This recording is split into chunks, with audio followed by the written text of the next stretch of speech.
بسم الله الرحمن الرحيم.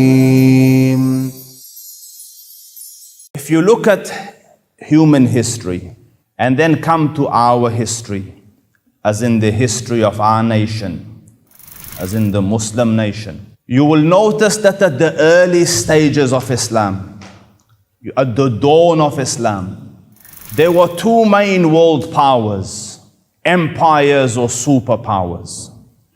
So on the one side was the Roman Empire, and on the other side was the Persian Empire.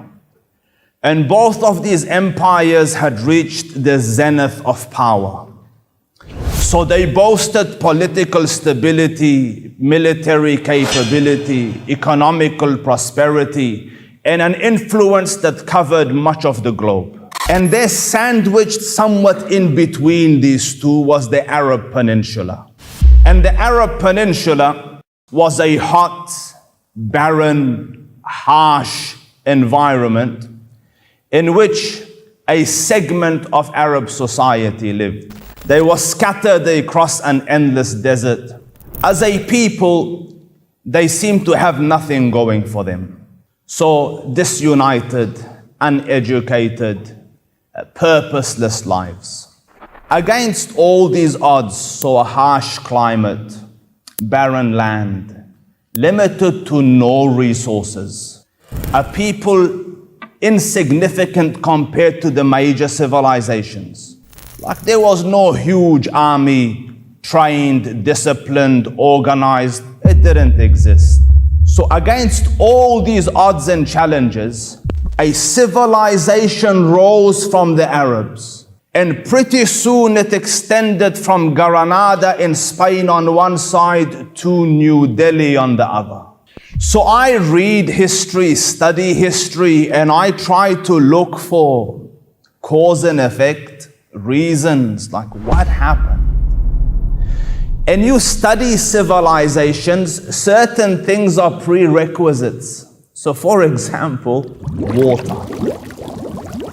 Water is a very important part of developing a nation, civilization, country, whatever you want to call it. Even the city of ours, Perth, Captain Cook and the rest came, they settled here because of the water, by the Swan River.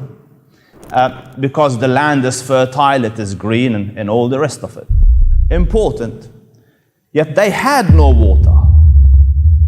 Like inside the Arab Peninsula, 1/4 is considered the vacant land, because dry desert, uninhabitable. The Mecca, which is center of life, the Qur'an describes it, وَادٍ غَيْرِ ذِي زَرْعٍ, a place unvegetated.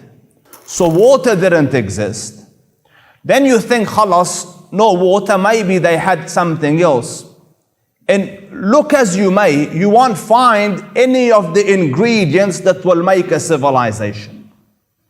So, massive armies didn't exist. Disciplined population didn't exist. Human capital didn't exist. Gold didn't exist. Food, nutrition, nourishment. The Prophet, who's the Prophet of God, there's a hadith about him, sallallahu alayhi wasallam, that he was in an orchard picking dates from the floor and ate. So food was rare, and yet out of nowhere, the civilization, within a short few decades, it catches up to the other civilizations. And not only catches up to them, it overtakes them. And not only overtakes them, it flourishes and excels. So notice a few things, dear ones. Allah Rabbul Izzah intervened in their lives by a prophet. Allah Rabbul Izzah didn't intervene with gold. And He could have intervened with gold. Because you saw the Prophet Ayub alayhi salam, he was ill for many years, and then Allah cured him, and then he was bathing, and gold nuggets started to fall from the sky for him, and he collected it. So had Allah Rabbul Izzah wanted to, equip them with gold, gold would have rained from the sky. وَمَا ذَلِكَ عَلَى اللَّهِ بِعَزِيزٍ, easy. But Allah didn't. For the children of Israel, Allah Rabbul Izzah opened water. وَإِذِ اسْتَسْقَى مُوسَى لِقَوْمِهِ فَقُلْ نَضْرِبْ بِعَصَاكَ الْحَجَرَ فَانْفَجَرَتْ مِنْهُ اثْنَتَا عَشْرَةَ عَيْنًا. Strike, O Musa, with your staff, hit the rocks gushed out water. Allah could have done that, Allah Rabbul Izzah didn't. Allah Rabbul Izzah could have brought food from the heaven for them that, listen people, you need nourishment, here's food, go and do my bidding. Allah Rabbul Izzah didn't. And He did it for Banu Israel. Manna wa salwa was, came down from the heavens for them.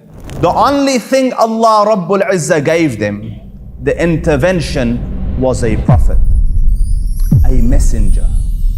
By definition, carrying a message. The message is the Deen of Islam. So Allah Rabbul Izzah through the Deen did the following. Allah Rabbul Izzah changed their hearts and changed their minds and changed their conduct. I want to say that again. Allah Rabbul Izzah changed their hearts, changed their minds and changed their conduct. And then the rest was organic. Like once you embody those changes that Allah sent, you can't help but become successful in this life and in the next.